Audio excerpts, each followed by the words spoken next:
Okay, welcome to the video. SIG Guy here. I got a new one for you today. We're going to be talking about the SIG Sauer P320-XTEN, so let's get started.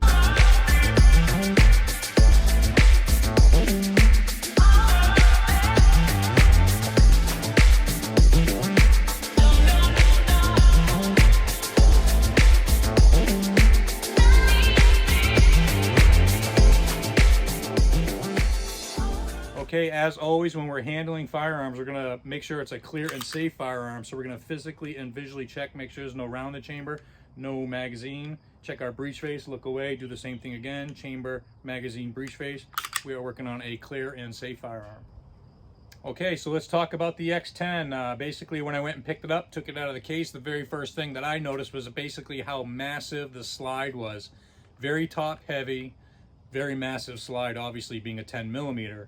Going home, getting the calipers out and measuring it, it only measured not even a millimeter wider than our 9mm factory slides, which was pretty surprising because noticeably you can see a huge difference. The barrel, the portion you can see is a lot thicker. Measuring the barrel, that was a pretty big difference. 14mm was our regular 9mm barrels. Our X5 Legions were 16mm, and this measured in at about 16mm also. It's got a bull barrel. Very beefy barrel. The next thing I noticed, actually when I picked it up, was the grip. It has a very small grip, which is very surprising considering it's a bigger gun. So getting the calipers out again, it was 1.5 millimeters narrower, this portion here, and 1.5 millimeters narrower, this portion here, on our X grips, okay, our X carry grips, like your TXG grip. The factory 320 grips before the X grips came out, a lot thicker, and our AXG grip is a lot thicker as well. I mean, those have, like, after handling this and then going to the AXG, the palm swells just feel enormous on the AXG compared to this one. So it's all very thin, narrow. If you got smaller hands, it's gonna be a lot easier to shoot the X10. Okay, so me being me, I got to get this thing home, completely disassemble the whole thing, right? See what makes it tick, see what's the same, see what's different. And on a side note, very important here, no matter how proactive you try to be and do things like descriptions on websites and make videos, people still seem to have the same problems when the answer has not changed at all. And what I mean by that is when you go and get your firearm brand spanking new from the manufacturer, and I'm gonna stick with SIGs here, okay, because I can't tell you about Glocks and all those other ones. Bring it home, do a field strip, and clean it, okay, because although it's dripping with lubrication out of the bag that it comes in the case, that is not the same lubrication as you would lube your pistol up to go shooting, okay? That's to keep it from corroding and rusting and all that stuff, not made to be very slick and stuff like that, okay? So people, I mean, all the time, they're like, hey, this thing just, is there a break-in period and all that stuff? Where there might be a break-in period. I mean, I'm not gonna go and buy a gun brand spanking new, throw it in my EDC rig and carry it around without shooting it. I'm gonna put a couple hundred rounds through it to make sure everything's gonna be fine. So between the break-in period and the lubrication, give it a chance, okay, before you start getting on the internet and saying, hey, this thing's a piece of crap, why won't it cycle properly? So anyway, I get home, take it all apart, lube it all up, put it all back together, and then I start putting some Armory Craft stuff in it. The stuff that I noticed that will work is our takedown lever, okay? So we got the Sport Takedown Lever 320 from Armory Craft. And I actually have the extended mag release in from Armory Craft as well.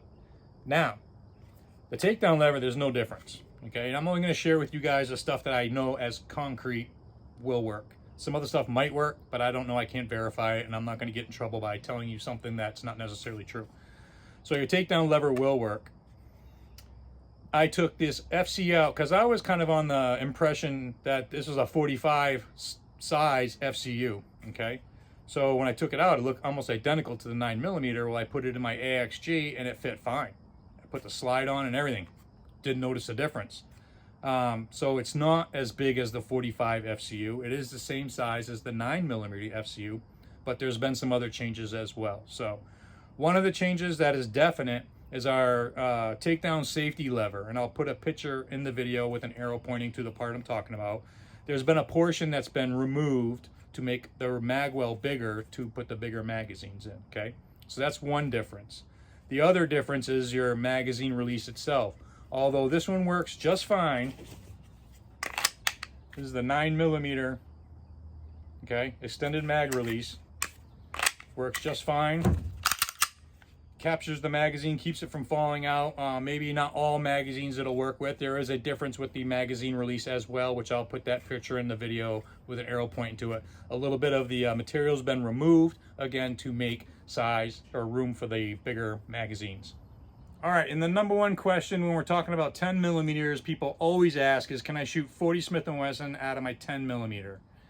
It is possible. You can do it. It will go boom, and you won't kill yourself, hopefully. Should you do it? Absolutely not. And for those people that are going to sit there and say, hey, I've done it thousands of times, I haven't any single problems, you're full of shit. The problem is you're ruining your barrel. You just don't know it yet, okay?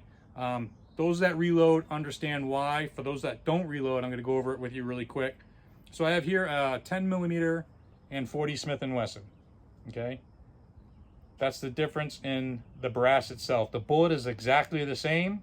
The diameter of the case is exactly the same, okay? But the height is not the same. Why is that important? Because if you look at the top of the brass, that is actually where the bullet headspace is on a straight wall pistol cartridge. And what does that mean? That means when I put this into the chamber of my barrel, this brass where it ends actually stops the bullet from going any further forward, okay? There's 142 thousandths difference between these two cartridges. So when we put our 40 into that same chamber, there's 142 thousandths gap between the case mouth and the end of our chamber, okay? So the only thing that keeping this from going forward is our extractor that's holding on to our case rim, okay? That's not the job of the extractor. The job of the extractor is to pull the empty case out of our chamber, not hold this thing for firing. So when your firing pin hits your primer and it goes off, the only thing that keeps it from going forward is your extractor. So what does that mean? Well, that means you might have some light strikes and stuff like that where it ain't gonna fire, because even when your primer's not seated all the way, for those reloaders, they know this, and your striker or your firing pin hits it, it doesn't detonate the round because it's pushing that primer in just a little bit. That primer needs to be at a fixed point to where it can't move, and then the force from that striker or firing pin hitting it is what detonates it. If this is going to move a little bit, it might not detonate, okay? So that's kind of one of the biggest reasons why, and you're going to ruin your extractor over time. The other big problem with it is that space in front of our case here, in between the case and where the rifling starts, you got a very sharp edge, that headspace that this case goes up against. With their room inside there, when this case detonates, you know, the big fireball and all your gunpowder and shit going down the barrel, that's going to ruin that nice sharp edge around where the barrel, the rifling starts at the end of your chamber, okay? That's going to cause issues as well going forward, especially when you start putting 10mm back in it. Over time, there's going to be all kinds of buildup and stuff there. Now your 10mm is not going to fit properly inside your chamber. So don't do it. I mean, I know 10mm is expensive to shoot. Well, why'd you buy a 10mm? You know what I'm saying? Go buy a 40 or get a barrel made for your pistol to shoot 40 if you want to shoot 40 out of your 10. Anyway, so that is the big reasons why you do not want to shoot your 40 Smith & Wesson out of your 10mm. Okay, so now it is time to finally shoot this thing. I have the green dot on there, Hall Sun. I'm a big fan of the green dots now, and not everybody is a fan of the optics, but when your eyes get old, it gets a little bit easier. And actually, I don't mind irons at all, and I actually shoot pretty well with irons, but the green dots just make it so much easier. And it is not sighted in at all. I'm gonna be shooting out a piece of plate steel, so this is an excuse if I miss, or you don't hear it go ting, that I suck at shooting. This has not been zeroed at all, okay? So, let's do it. Let's give it a try.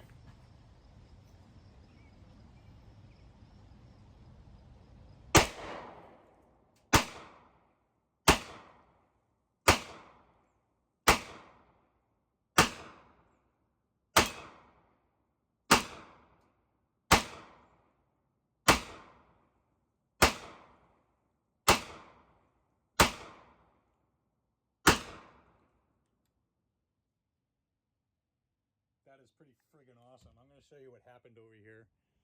It is shooting to the left, so I actually wasn't hitting the plate at all. So I could see it in the dirt where it was hitting, and then I shot towards the right, which actually knocked my plate over. I don't know if you can see that right there. But then it just demolished this cinder block, which was a brand new cinder block. I could see it just taking chunks right out of it.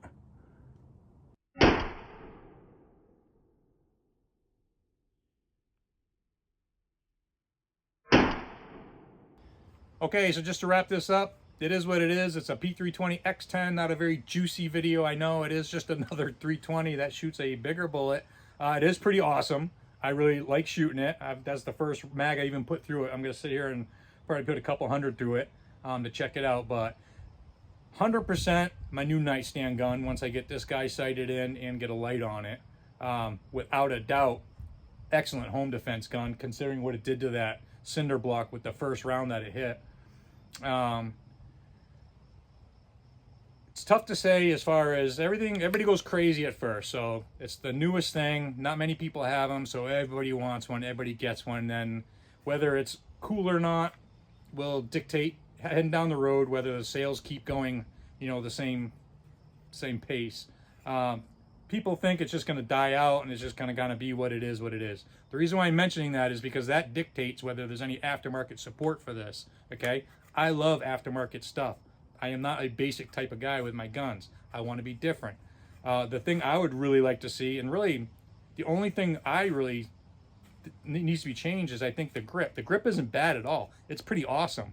But once you get used to your X-carry grips with your mag wells, and especially the TXG on this thing would be awesome because it would kind of balance it out. It is very top heavy. There is nothing to this grip module, even being the full size one. It's so thin. There's like nothing there. So that would help balance it out. This grip module does have the weights, the cavities for weights, and I did mess around with that for a little bit. I took the 320 Wilson Combat kits, and only two of the rods, there's the two thin ones and the thick one. The thick one won't fit in here, and that's the heaviest one out of all of them. But the two thin ones did fit in there, and it really didn't make much of a difference at all. So I didn't glue them in there or silicone them in there. So I would like to see more weight on our grip module, but if you can see the trigger in there, that's a new guy right there. Yep. So I got that in the mail yesterday, the whole new kit that is coming out. That's going to be a drop-in kit for the 320 where all of your gunsmithing is included in these parts. Basically buy it, gets sent to you, you actually put it in there yourself, and you don't have to be without your 320 for couple weeks or however long the turnaround is to get your competition level action job done to your 320. So I did take measurements of that trigger last night, and I am super impressed with it. I'm gonna have to be getting more of these. I'm gonna have these on the website as well eventually, once things get all figured out. But yeah, huge difference. I think you guys are gonna really like that. So one more thing, subscribe button right down here in the corner. If you haven't smashed that baby, I'd really appreciate it. The more subscribers you get, the more our content gets spread throughout the community, and the more people get to see the two-way stuff out there. It's always trying to be suppressed by big tech. And also, if you haven't been to SIGguy.com lately, you can get a lot of this stuff on SIGguy.com. I've actually added a ton of barrels lately, and my newest addition are sights from Angry Bear Arms. They're pretty nice fiber optic and blacked out sights. I got tall and short as well, so check those out. As always, I appreciate everybody watching. Thank you very much, and have a great day. Okay, so I'm still messing around here. Just a quick reminder, up lulas. I do sell those on the website as well, a bunch of different colors. This does 9 to 45. Certainly makes my life a lot easier when I'm reloading. Especially stiff brand new magazines. So the 10mm works fine. This is a bullet I found next to the cinder block. This is just plinking 200 grain PMC stuff. That's really all I could find locally. So this cinder block, shooting it, I'm going to shoot a video showing you guys how to make stone dust the fun way from a cinder block.